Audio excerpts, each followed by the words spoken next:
নমস্কার দর্শক বন্ধু। আমরা প্রত্যেকেই জানি নির্মলা সীতারামনজি কয়েকদিন আগে 2025-26 অর্থবর্ষের জন্য বাজেট পেশ করেছে। সেই বাজেটের উপর সংসদে এখন আলোচনা চলছে। এই বাজেট আলোচনায় আমাদের পশ্চিমবঙ্গ থেকে নির্বাচিত সাংসদ তৃণমূলের সর্বভারতীয় সাধারণ সম্পাদক অভিষেক ব্যানার্জি কি বলছে, চলুন আমরা একটু শুনে নিই। माननीय सदस्य श्री अभिषेक बनर्जी जी। Honorable Chairperson Ma'am and esteemed members of this august House, today I rise here not just to respond to the Union budget that was presented by the Honorable Finance Minister for the year 2025-26, but also to expose the grand illusion it weaves, a mirage, a deception, or rather a golden deer budget. Well, all of you must be wondering, why am I referring to this budget as the golden deer budget? The 2025 Union budget is nothing but a Marich moment from the Ramayana, an elaborate illusion designed to deceive. Just as the demon Marich took the golden form of deer to lure Ma Sita away, the NDA government has crafted a shiny, dazzling budget promising prosperity while hiding the economic catastrophe beneath. This budget might shimmer, but it's hollow as a treasure chest filled with air. It has flashy promises of tax cuts, economic growth, infrastructure hype to distract the common man, but beneath this illusion lies a brutal reality. Hidden indirect taxes, soaring inflation, slashed public spendings, and last but not the least, corporate giveaways. Just as Ma Sita was misled, the common people are being pulled away from financial stability straight into a fiscal wrecking ball. This government proudly proclaims no income tax for incomes up to 12 lakh rupees. But behind the scenes, they silently ensure the lost revenue is recovered through rising fuel prices, inflated service charges, hidden taxes on daily essentials, and the middle class, much like Lakshman warning Ma Sita, is skeptical, but BJP's propaganda and PR machinery is desperately working overtime to ensure that the common man and the people of this country still chase the golden deer anyway. What is given by one hand is being swiftly taken by the other. Just as in Ramayana, by the time people realize and recognize the deception, the economy has already been handed over to the Ravanas of crony capitalism. While the common man is left struggling to afford groceries, fuel, travel, healthcare, and even a simple movie night, all while being taxed for merely just existing. Madam, the budget presented by the NDA government is a masterclass in half-truths, half accountability, half delivery of schemes, and half-hearted governance. From half-built houses under PMAY to half-achieved farmer income targets, the government continues to sell dreams while delivering only fragments of reality. Infrastructure projects remain half-finished, welfare schemes reach half the beneficiaries, and their failed economic policies cater to half the population, leaving the rest in uncertainty. This is not a vision for developed India. It's a half-baked agenda wrapped in propaganda. Make no mistake, much like demonetization, GST, and the draconian farm laws, the full extent of devastation will only be visible when the smoke clears. I'll start with half-truths.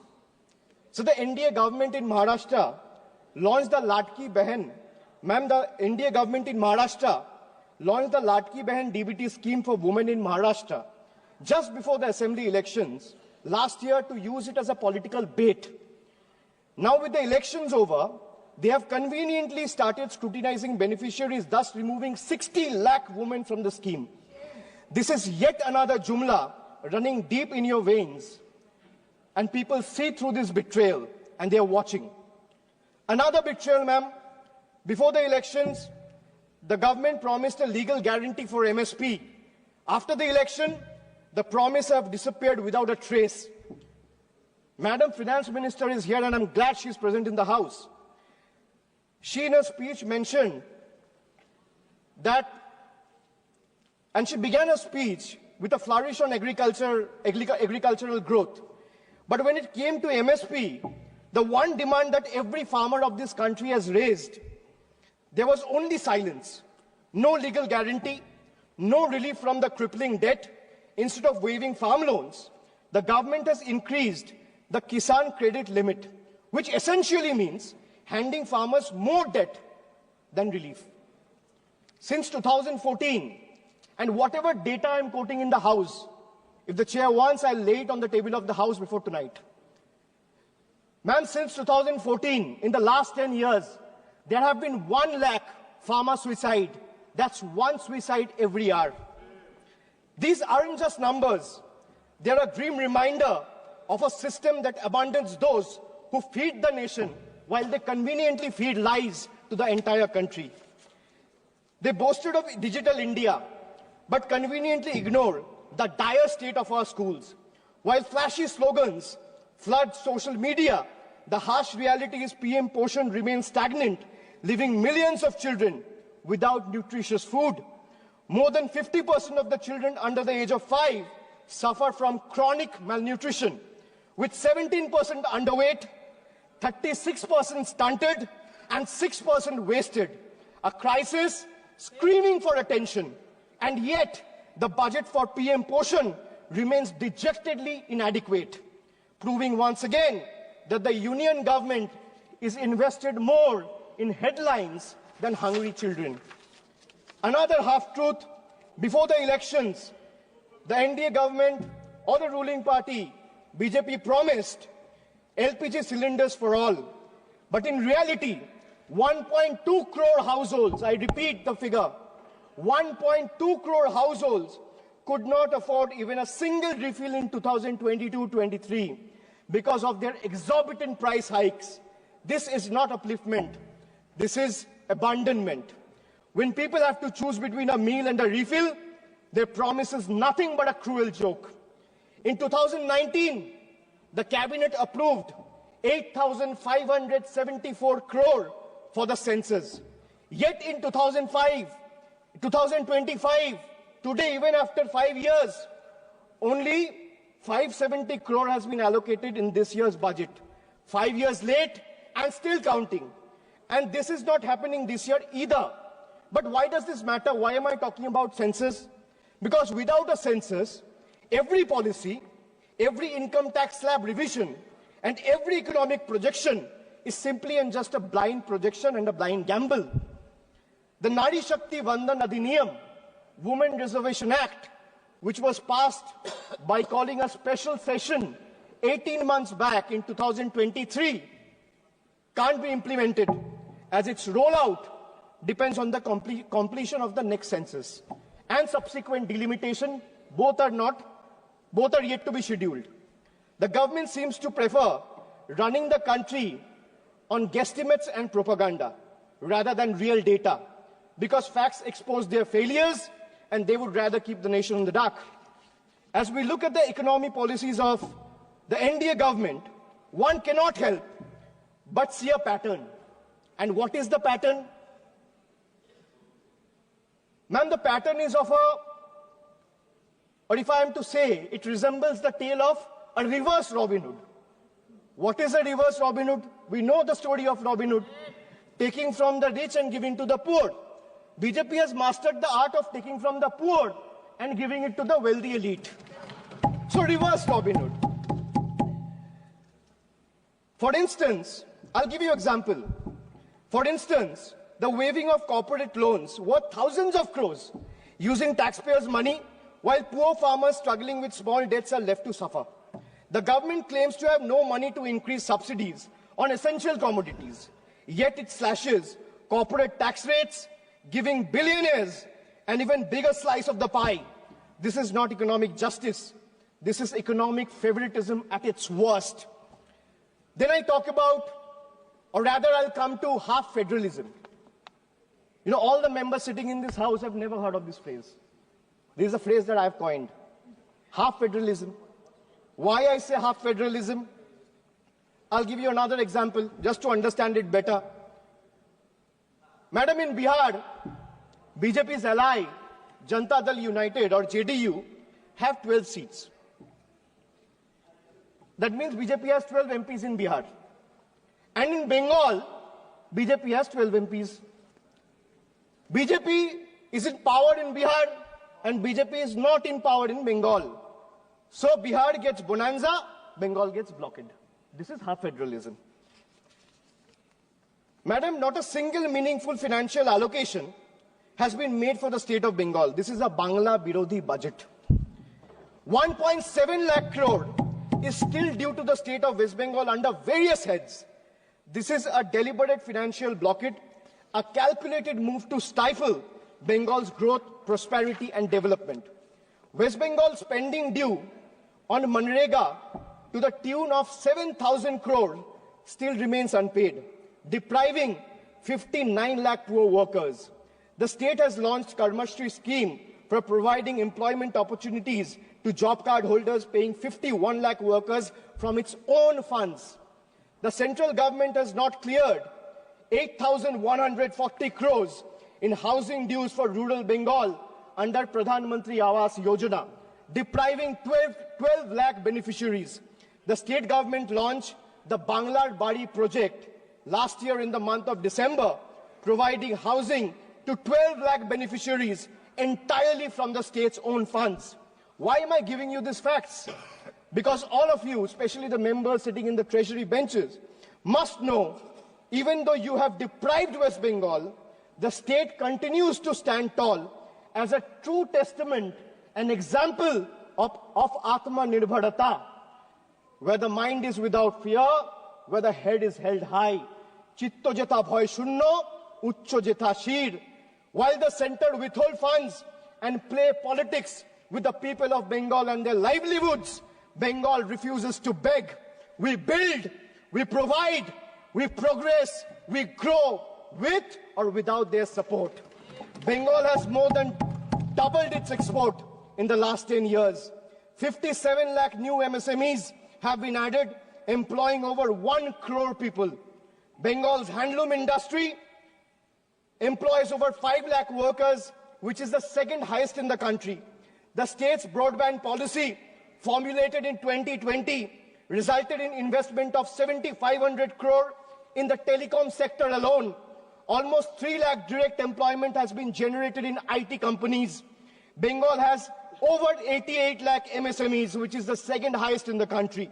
1 out of 5 MSME are owned by women, which is highest in the country. 36% of workers in these enterprises are female, third highest in the country. Madam, now I'll come to health. India remains one of the lowest healthcare spenders globally, investing a mere 3% of its GDP, far behind China's 5% and United States of America's 16%. For a country of 140 crore people, this level of investment is not just inadequate, it's an outright betrayal of public health. The government has opened floodgates for 100% FDI in insurance, happily inviting foreign profits, but refuses to remove the crushing 18% GST on health insurance. So while the corporates enjoy free rein, the common man is taxed while they are fighting for their own lives. This is not reform. This is a rigged game where the poor and the downtrodden and the common people of the country are deliberately made to lose. Instead of strengthening government hospitals, this government prioritizes private insurance. Models like PMJAY, whose allocations shot up by 29%, essentially funneling public money into corporate pockets. Strengthening public health care could have benefited millions, but instead government chose to privatize healthcare under the guise of welfare. And if the government truly cared about public health, why has funding for mental health programs like National Tele-Mental Health Scheme has been slashed by 16%? Why is NIMHANS, which is the country's top health mental institute, facing budget cuts? The answer is simple. The government just doesn't care. If healthcare were a priority, this budget would be investing in real solutions, not just mere illusions. Under BJP rule, all of them combined, they excel in crafting headlines. But when it comes to hospitals, medicines, genuine public health investment, the reality is nothing short of an empty set. Madam, now I'll come to half minister. I spoke about half truths. I spoke about half federalism. Now let's talk about half minister. Because our part-time railway minister is also juggling between two other ministries. One is electronics and IT, and the other one is information and broadcasting. Running the Indian Railways, which is considered as a lifeline for millions, is not a side gig, madam. But under BJP, governance has become a multitasking circus, delivering half-baked results everywhere. Why I say this? Because from the time this government came in, they have discontinued the railway budget. What they have done for safety, how many kilometers have been covered under Kavach? Between 2015 to 2024, there has been 678 consequential railway accidents, where more than 784 people have lost their lives, leaving more than 2,000 injured. No wonder tracks are crumbling, the tech sector is struggling, and the media is drowning in propaganda. Then, ma'am, I come to half-baked answers. I can ask 50 questions or 100 questions to the government, but let me ask only 5. Why did you promise the people of this country a $5 trillion economy by 2025? We are in 2025 today, in the month of February. And looking at the rate India is growing, that goal will not even be achieved by 2037. Forget about 2025. Why did you slash funds for LPG connection to poor households by 30% over revised estimates? Why have you slashed funds for crop insurance scheme by 25% over revised estimates? Why has the Data Protection Board of India given only 5 crore rupees when the cost of running Parliament for a single day is more than 9 crore rupees?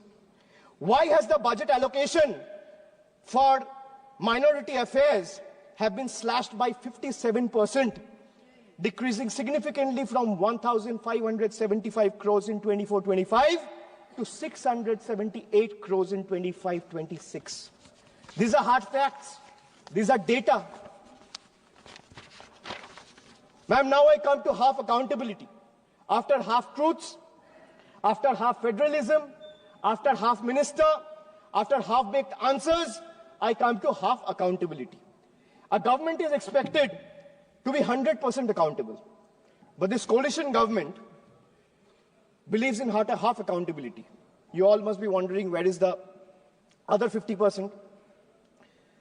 Well, that's conveniently covered by the Godi media. Because if you ask the media, according to them, this government is working 200%, is functioning at 200% efficiency. And in their world, in the media's world, there are no failures. Failures are invisible. Questions are forbidden. The only policy is propaganda. Ma'am, let me make just two quick points to prove their half accountability. In price rise, the food inflation in 2024 averaged at 8%. In October, food inflation was at 14 months high.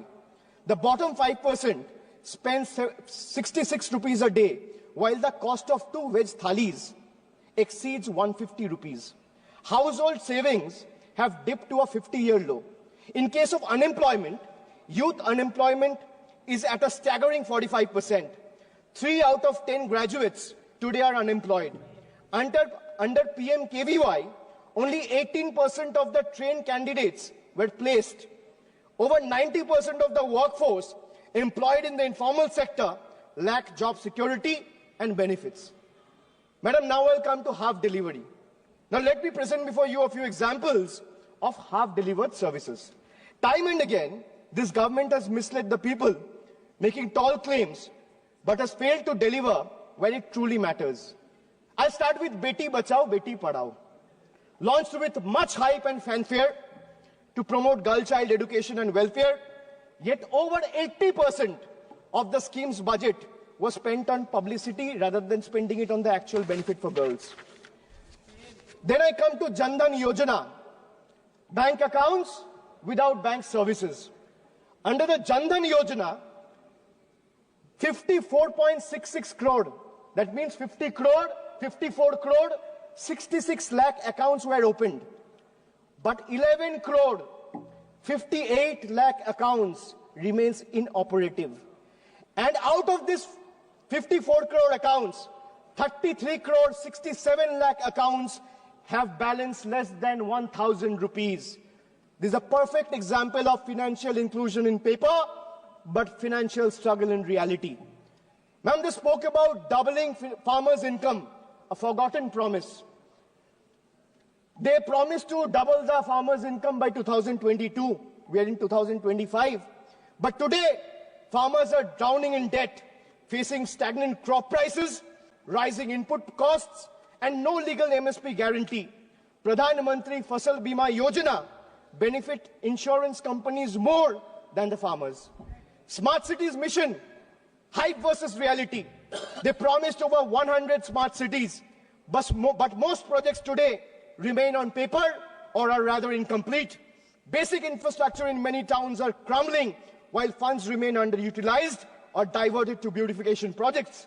They spoke about making in India. That means they spoke about revolutionizing the manufacturing industry. But what is the reality and truth of Make in India? More imports, less manufacturing. Local industry today struggles under the rising imports from China, inconsistent policies, and low capital investment. Instead of boosting domestic production, India's trade deficit with China has skyrocketed over the years. Unemployment, they promised about 2 crore jobs every year, but in reality, unemployment remains at a 45-year high. They promised houses for all by 2022, yet another broken promise. In 2015, a promise was made to provide every household a home by 2022. 3 years later, in 2025, as the deadline passed, millions still await promised homes, highlighting delays and unmet expectations.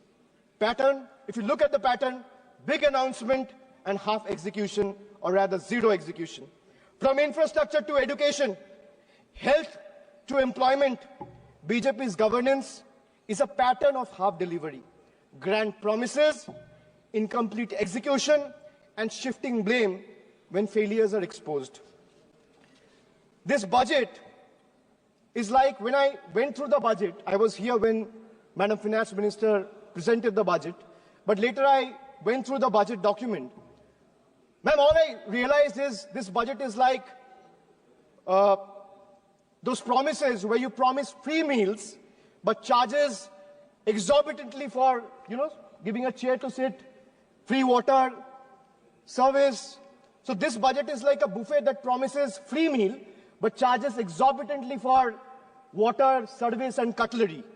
While taxpayers find momentary relief in minor reduction in income tax slabs, the government swiftly offsets these benefits through indirect taxes on fuel, essential commodities, rising road tolls, and higher consumer good prices driven by the increased GST rates.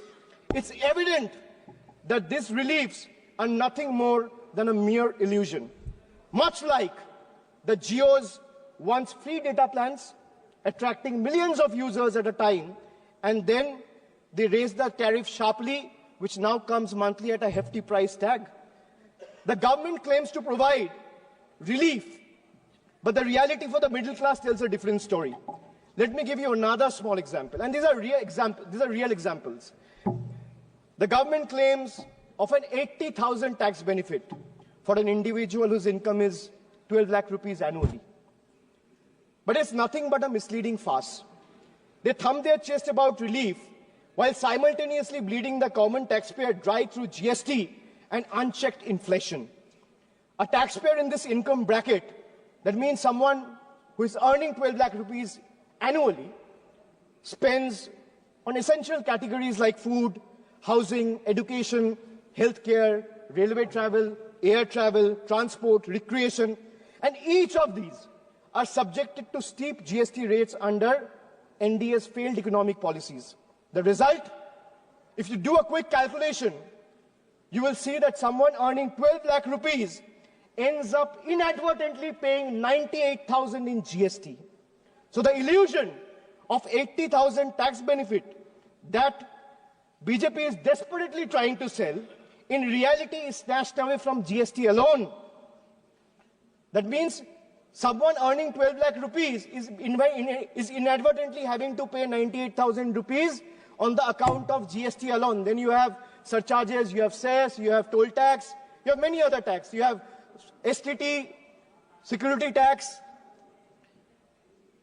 And why I talk about GST? Because whatever one required to exist, madam, from medicines to tea, from toiletries to toothpaste, from hair oil to cooking oil, from fuel to oxygen cylinders, from rice to sugar, from butter to ghee, from undergarments to footwear, from biscuits to even popcorn at the movies, everything is taxed. In fact, more is lost to GST than they claim to give back. To make matters worse, there are several other taxes like I mentioned. There is toll tax, there are security transaction tax, there are cesses, there are surcharges, and then there's inflation also, which continues to erode whatever little remains. With an average 6% annual inflation, if someone is earning 12 lakh rupees today, that will shrink down to 10 lakh in 3 years. The only thing that is not taxed, or is rather untouched, is BJP's list of misleading promises and their sheer incompetence. That's only untaxed. The budget remains completely failure, and the budget also reminds me from a scene from a popular movie of Three Idiots. All of us have seen the movie. It went very popular, and throughout caste, creed, and religion, everyone loved the movie. So, ma'am, the budget reminds me of the movie Three Idiots, where Amir Khan's character, Rancho, exposes the education system's obsession with rote learning over genuine understanding. Similarly, today's government reminds me of the deceptive college director virus. And the role of virus was played by, I'm not talking about the viruses present here, I'm talking about the college director virus whose role was played by Boman Irani. So the college director virus, what he used to do? He used to offer flashy numbers, grand schemes that prioritized ranking over real progress. Much like virus, the focus seems to be on the surface level over real achievements, presenting a polished image rather than addressing the true needs of the people. Or if we take a page from the history, the British during the colonial rule, they promised reforms while continuing to exploit India's resources. BJP's budget follows the same playbook, advertising tax relief while ensuring the burden is transferred through hidden economic policies that favor big corporations and the elite, leaving small businesses and working class struggling. Madam, the budget presented over the last 1 decade perfectly sums up India and the BJP's version of Achhe Din, reflecting not just their grand narrative, but also the harsh reality of common people's struggle under the NDA's rule and regime. If I'm a citizen of India, I have to pay tax on the money I earn. If I'm a citizen of India, I have to pay tax on the money I spend. I'm a citizen of India, I have to pay tax on the things I buy. I have to pay tax on the things I sell. And moreover, pay tax on things that are already taxed, bought with money that is already taxed. Correct. Just imagine, you earn, you pay tax. You spend, you pay tax. You buy, you pay tax. You sell, you pay tax. And then you pay tax on things those are already taxed from the money that is already taxed. This sums up the budget completely. The people of India have woken up, and they will no longer be misled by these empty promises and false claims. The government must pay attention to the aspirations of 140 crore citizens. If they don't, they should brace themselves. What started as a teaser in June 2024 will soon become a full-blown blockbuster. After all, the saying goes, never underestimate the power of the common man. And they are all, every Indian who's watching this, who has seen the budget, who has voted in 24 and is going to vote again, exercise their franchise, they are far better scriptwriters than the BJP members of this house. India now sees the truth clearly. BJP stands for bhashan, jumla and propaganda, where speeches replaces real action. And NDA stands for, well, no prize for guessing, not delivering anything. Thank you, madam. আপনারা যারা এতক্ষণ অভিষেক ব্যানার্জির বক্তব্য মনোযোগ সহকারে শুনেছেন তাদেরকে অনেক ধন্যবাদ। কিন্তু আপনারা যারা এই বক্তব্যটা ভালো করে শুনছেন তারা একটা জিনিস আশা করি আমার সাথে সহমত হবেন, আপনি যে কোনো দলের হতে পারেন, কংগ্রেসের হতে পারেন, সিপিএম এর হতে পারেন, টিএমসি হতে পারেন, বিজেপি হতে পারেন, কিন্তু বাংলায় বাজেটে কি পেল সেই জিনিসটা আমাদের লক্ষ্য রাখা দরকার, যেটা অভিষেক ব্যানার্জি সংসদে তুলে ধরেছে। আজকে পশ্চিমবঙ্গ থেকে বিজেপির 12 জন এমপি আছে, কিন্তু পশ্চিমবঙ্গকে কি দেওয়া হলো এই বাজেটে? এটা তো গিয়ে দেখা যাচ্ছে অনেকটা বিহার কেন্দ্রিক বাজেট হয়ে গেছে। হ্যাঁ, বিহার ইলেকশন আছে, সেন্টার বিহার কেন্দ্রিক বাজেট করছে, কিন্তু তার মানে তো এই না যে পশ্চিমবঙ্গকে বঞ্চিত করবে। এইভাবেই তো পশ্চিমবঙ্গকে, বাংলাকে বারবার পিছিয়ে দেওয়া হচ্ছে। সেই জন্যই আমরা আশা করব বাংলা থেকে যে সাংসদ, যে দলেরই হোক, রাজ্যসভা হোক, লোকসভা হোক, তারা বাংলার হয়ে কথা বলবে, বাংলার দাবি দাওয়া নিয়ে কথা বলবে। আশা করি দর্শক বন্ধু আপনারাও আমাদের সাথে সহমত হবেন। আমাদের এই সংসদের বাজেট অধিবেশন এবং অন্যান্য বিষয়ে নজর থাকবে। আপনারা যারা এই ধরনের আপডেট খবর পেতে চান তারা আমাদের চ্যানেলটি অবশ্যই সাবস্ক্রাইব করুন। আর আপনাদের মতামত, অভিষেক ব্যানার্জি সংসদে যে আগুনে বক্তৃতা দিল সেই সম্পর্কে আপনাদের যে মতামত সেটা কিন্তু কমেন্টে লিখতে ভুলবেন না।